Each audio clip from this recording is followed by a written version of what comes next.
Work. Play. Blink. Relief. Work. Play. Blink. Relief. The only 3-in-1 extended relief formula for dry eyes.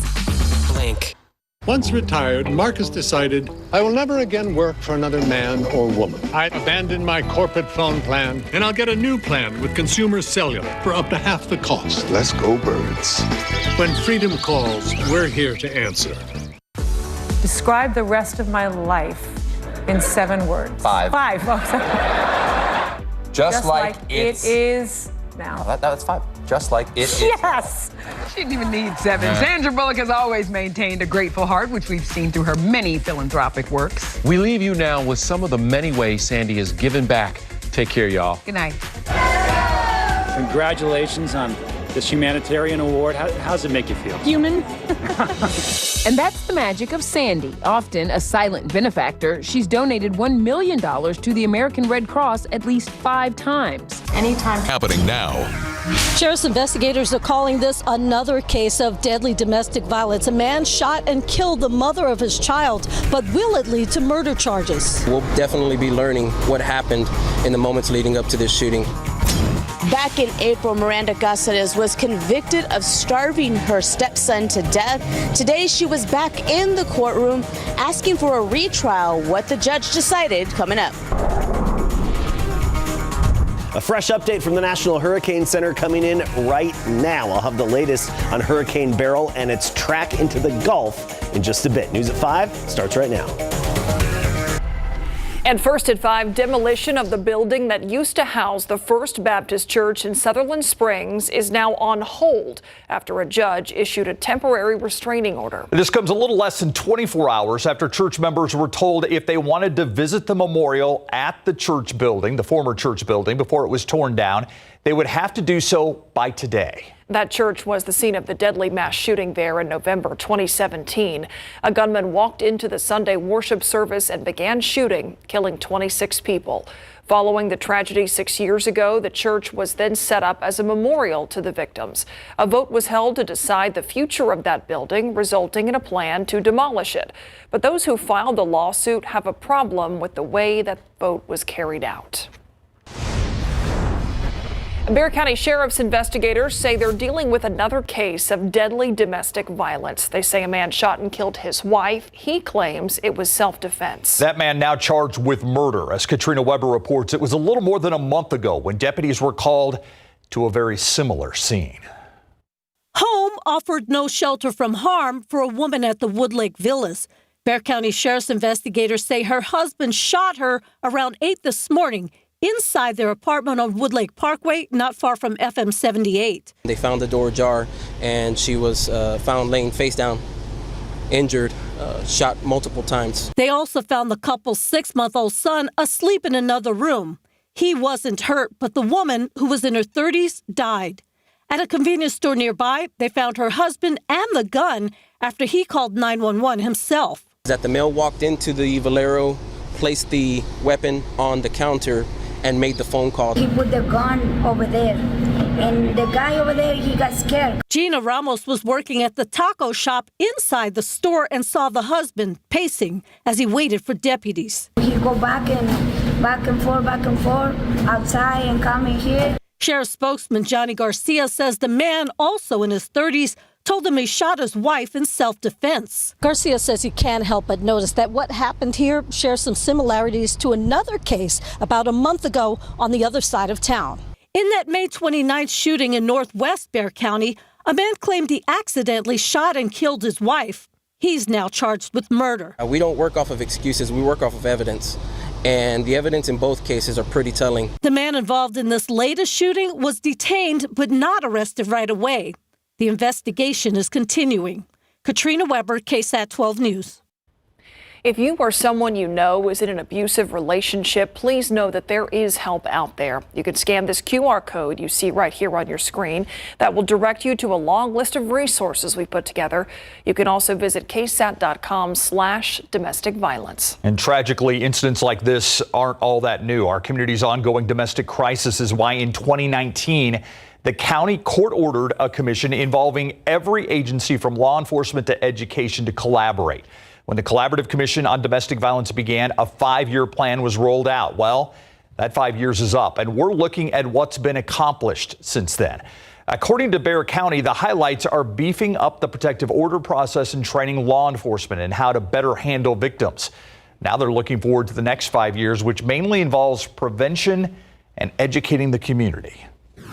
That involves social media. We want to meet people where they are. And lastly, a focus on educating families early in life on what a healthy relationship is or is not. They also say one of the big goals is to include survivors' voices in these changes. They'll release a survey within the next year so survivors can tell them what they think.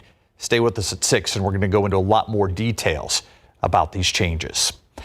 Convicted of shooting at San Antonio police officer Celedino Saldana was sentenced today to 37 years for attempted capital murder, 20 years aggravated assault. He will serve both sentences concurrently.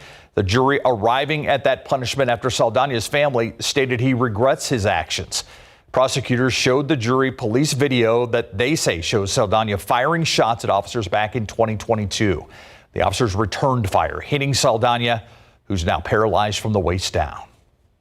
A mother found guilty of starving her stepson to death is now asking for a retrial. Miranda Casares was found guilty of that crime last month. As Erica Hernandez reports, Casares' family and their attorney claim important evidence withheld by the district attorney's office.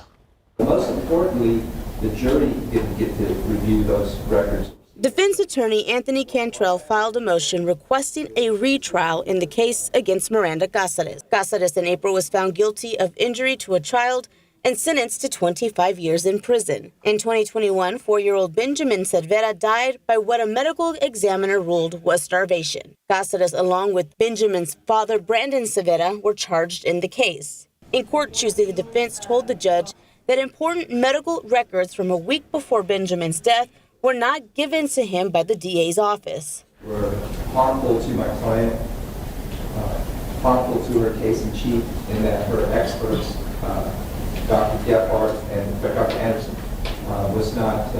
were not able to review those records. But the state pushing back, saying the defense didn't do their job. The court will see that the defense has never issued a subpoena prior to this hearing for Pearl ER records or for San Antonio ENT records. So he has failed to prove that he exercised any diligence in obtaining this evidence. After hearing both sides, the judge decided the defense didn't do enough to prove a retrial was needed. The motion for new trial filed by defense is respectfully denied. So what's next in this case? Well, Casares still has an appeal pending with the 4th Court of Appeals. As for the co-defendant in this case, Brandon Cervera, he will be in court next week, but no trial date has yet been set for him. At the Cadena Reeves Justice Center, Erica Hernandez, KSAT 12 News. A drive-by shooting at an East Side intersection sent a man to a hospital early this morning. San Antonio police tell us the shooting happened around 3:30 a.m. at Rigsby Avenue and Amanda Street near I-10 and Pecan Valley Drive. According to officers there at the scene, a car described as being all blacked out pulled up to the vehicle that the victim was riding in, and someone started shooting. That victim was shot in the back. He was taken to a hospital in serious condition. So far, no arrests have been made. There is now a call within Congress for President Joe Biden to drop out of the race for president. Texas Democratic Congressman Lloyd Doggett releasing a statement today saying Biden should withdraw. This, of course, comes days after the president appeared to lose his train of thought and stumble over words during the presidential debate. ABC's Perry Russell reports from Washington. For the first time, a sitting Democratic member of Congress is calling for President Biden to withdraw from the race for president. Congressman Lloyd Doggett from Texas writing, President Biden's first commitment has always been to our country, not himself. I'm hopeful that he will make the painful and difficult decision to withdraw. I respectfully call on him to do so. Biden's ability to run for a second term was called into question after his performance in last week's debate. With the COVID, with dealing with everything we have to do with, look, if we finally beat Medicare. Today, Congresswoman Nancy Pelosi, the former House Speaker, on MSNBC. I think it's a legitimate question to say, is this an episode or is this a condition? The White House backing the president. He had a cold and a bad night. I would not see this as an episode. I would see this as what it was and what we believe it to be, which is it was a bad night. It comes as there's fallout in the Supreme Court's ruling on presidential immunity. Sources tell ABC News Trump's legal team is arguing for the guilty verdicts in his felony hush money trial to be thrown out. Trump's lawyers saying the jury was presented evidence they believe should have been protected under presidential immunity. This not only reshapes the presidency, it can reshape the entire functioning of American democracy. And the judge in the hush money trial has agreed to postpone sentencing until September 18th, allowing Trump's lawyers to make their new arguments about presidential immunity in that case. Perry Russum, ABC News, Washington. Another news headline, Rudy Giuliani officially disbarred and effective immediately banned from practicing law in the state of New York. That ruling coming from the state Supreme Court today for his part in Donald Trump's election interference efforts in 2020. In its ruling, the court says Giuliani baselessly attacked and undermined the integrity of the country's electoral process. The court adding that Giuliani deliberately violated some of the most fundamental tenets of the legal profession. His ability to practice law could be hindered in another key political hotspot, the D.C. Court of Appeals, considering taking a similar action against him in the nation's capital. Well, you might not think heat when you think Alaska, but that's what's helping fuel more than 100 wildfires across that state. Two of the big ones are the Montana Creek and the Tustumena Lake fire. The flames from both of those are burning brush and black spruce. Firefighting teams from the State Department of Forestry assigned to other areas are now headed there to help. Firefighters from the lower 48 also sending crews. Alaska officials say they are making some progress as far as containment with aerial water drops and scoopers. They say cooler temperatures and rain are both in the forecast. A new law in California that requires bars and nightclubs to offer test kits that can detect common date rape drugs, now in effect. That California state law went into effect yesterday. It's intended to combat the rise of spiked drinks. According to officials, the kits could include test strips, stickers, or specially designed straws. Some 2,400 businesses that are affected by the law have what's called a Type 48 license. It means the establishment is for patrons 21 and up, alcohol sold, but they aren't required to sell food. Those businesses with the specified license reportedly must buy their own kits and provide them for free or at a reasonable amount based on the wholesale cost to customers. It also requires businesses to post signs that these kits are available. Let's take a look at traffic out there right now. This is the camera here at I-35 in New Braunfels. Northbound lane slow going as usual. Southbound lane zipping right along. And we zipped right up that thermometer today for our 10th 100-degree day. Double digits. Sorry, I sound excited, but I'm not that pumped up about it.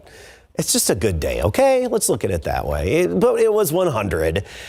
75 100-degree days last year. We are not on pace for that as of yet. And actually, temperatures will probably take a bit of a dip in the second half of the 7-day forecast. But today was 102. That's 4 degrees shy of the record, the average high being 94. By the way, the record 106, set back in 1894. Right now, we've got 102 in Floresville, 99 Santa Maria. We're right around that century mark, give or take a little bit. Micah 103, and in Jim's backyard in Shirts 100. Santa Jim in Windcrest 100 degrees. Going forward, 90s, then 80s this evening. The latest on Hurricane Beryl. I'm going to have the update, where it's headed, when it's going to be into the Gulf, and then the options from there in just a bit.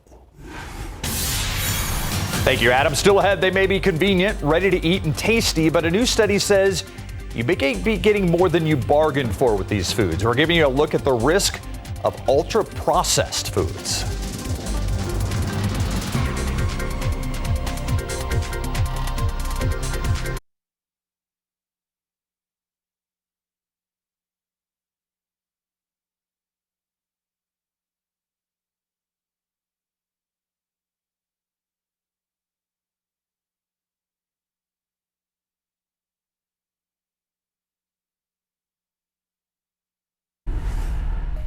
Here's a story we're working on for the news at 6 o'clock today. The city wants to create a zoning buffer around the Toyota plant, but they've got an uphill climb to sell it to neighbors.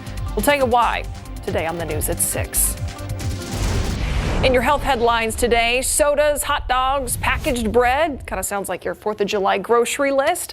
Well, a new study suggests that ultra-processed foods, those convenient, ready-to-eat items, could be cutting down on lifespans. As Julia Vargas-Jones reports, those foods, a staple in many diets, but they come with significant health risks, apparently.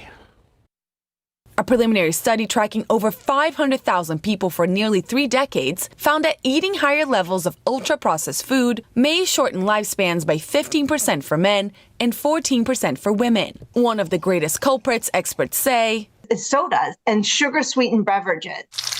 Processed meats such as bacon, sausages, and deli meats also rank high, linked to heart disease and diabetes. Another recent study found consumption of ultra-processed foods has doubled between the mid-1980s and 2018. These items now making up as much as 60% of the average American diet. They're leading to inflammation. They're leading to more fat storage, causing high amounts of sodium, which is leading to elevated blood pressure, which also increases your risk of stroke. Artificial ingredients have also linked to cancers. Specifically, processed meats have been considered a carcinogen. Choosing whole foods can make a significant difference in long-term health. That means it's a single ingredient food like apple, grape, orange, cucumber, potato, chicken. Those are one ingredient foods. Those are the foods we really want to focus on. But if your cravings won't subside, pick your poison. Maybe it's a hot dog. Maybe it's a regular soda or diet soda. And have it very infrequently for special occasions. Julia Vargas-Jones, Los Angeles. So, the 4th of July hot dog. Yeah, you can make it's a special occasion. It's a special occasion. Yeah. I'm actually more preoccupied with what's happening with Beryl. Right now, a hurricane, a Category 4 hurricane in the Caribbean, and it's headed westward toward the Gulf of Mexico. And let's get right to our weather headlines with what is now Hurricane Beryl. It's going to interact with the Yucatan Peninsula, so think Cancun and even Cozumel area as a Category 1, maybe Category 2 hurricane on Friday. Then it emerges into the Gulf of Mexico as a weakened system, likely a tropical storm, Saturday. Thereafter, Sunday, Monday, the path is still very uncertain, even less certain now than it was before. And it wasn't very certain at any point that far out. But it could hit parts of Mexico, Texas, or Louisiana. Those are all possibilities at this point, which is why we keep our rain chances low right now. 20% Saturday, 20% Sunday, up to 30% on Monday. And if we did see some good rain from it, it would probably be on Monday. Actually, Saturday is just some random pop-up showers. Monday would probably be the most likely time if we get any action from Beryl. Best case scenario, Beryl remains weak in the Gulf of Mexico and unorganized and just starts throwing rain everywhere. That would be the good thing if it could do that and throw some of those showers our way. But very well-defined system. And one reason why I say if it could be unorganized, because when they're highly organized, they're compact and the rain is in a more finite area. Think back to a couple of weeks ago when we had our rain. It was really broad, scattered all around the Caribbean. But once they organize and they get that tight circulation, they pull that rain in closer to the center of it, and we don't get to spread it out as much as if it's unorganized. Anyway, this was a 5 last night. Now it's a Category 4, still very potent system. Max sustained winds at 155 miles per hour. It's headed to the west, likely hitting Jamaica as we get into Wednesday, and then gradually weakening a little bit toward the Yucatan Peninsula. Early Friday morning, Category 1, maybe still a Category 2. After it passes over the Yucatan, these tropical systems always weaken when they interact with land. Once it's through the Yucatan Peninsula, it's in the Gulf of Mexico, likely as a tropical storm, but don't trust this forecast as absolute right now. We have seen with our unusually warm Gulf waters how quickly these systems can re-strengthen. Either way, keep in mind, anywhere within this cone of uncertainty, this system could end up. So it could be northeastern Mexico, could be Brownsville, Port Mansfield, could be Baffin Bay, could be Corpus Christi, and there are even some indications that it could be farther north, closer to Louisiana. Upper level high, Big Blue H over the southern U.S. This is going to be the primary steering factor for Beryl once it gets to the Yucatan Peninsula. This is going to slide eastward. The big question is, how far does it slide eastward? That's going to help determine how Beryl gets turned toward Texas or away from Texas. But you look at all the spaghetti plot options right now, and they're all over the place, from Louisiana all the way down into Mexico. Quick look at all that haze we have in the air. We're going to talk more about that haze coming up at 6 o'clock, because that haze is the African dust, and it's going to get thicker in the extended forecast. 78 in the morning, 99 tomorrow for the high temperature. So more of the same, right near 100. Hey, for fireworks on the 4th of July, little gusty. Temperatures around 90 degrees, and really just what we've been experiencing. Another update coming up at 6 o'clock, but look at that, low 90s by Monday. Yeah, not bad. Thank you, Adam. All right, they had someone sign on the line today, Mary. Yep. The San Antonio Spurs officially ink Stephon Castle. We got a good look at San Antonio today as they took on day 2 of their summer league practices. And the San Antonio Missions are feeling themselves as of late. They open up action in Corpus Christi with a bang.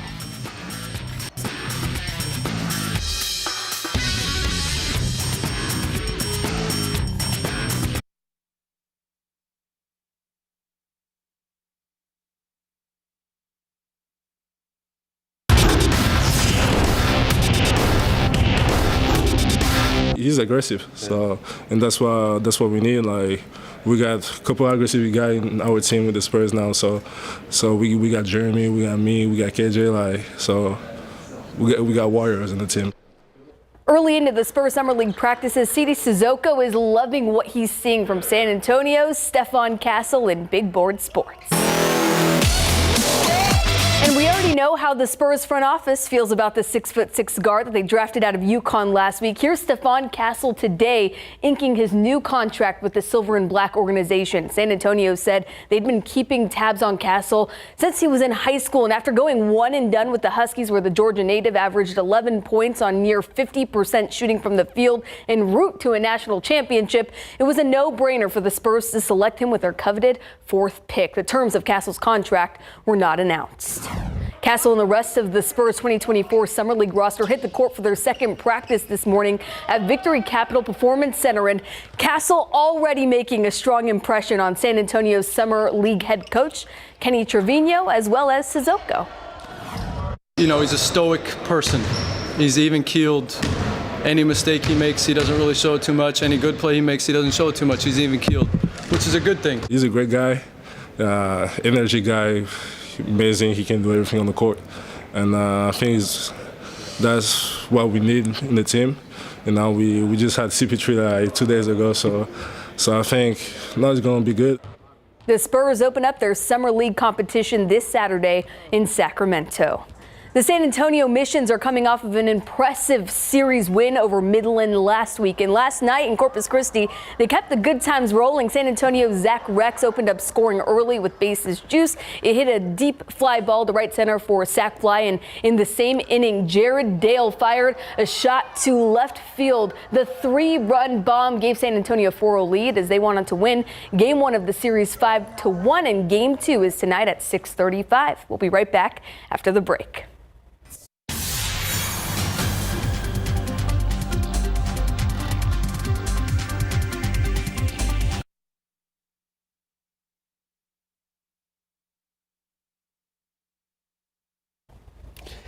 We'll revisit this again coming up at 6, but with the spaghetti plots, remember, I like to focus on trends, and the trends are now a little farther to the north, but keep in mind, it can keep trending that way too. It's still early. We're talking dust as well at 6. Thanks for watching the news at 5. World News up next.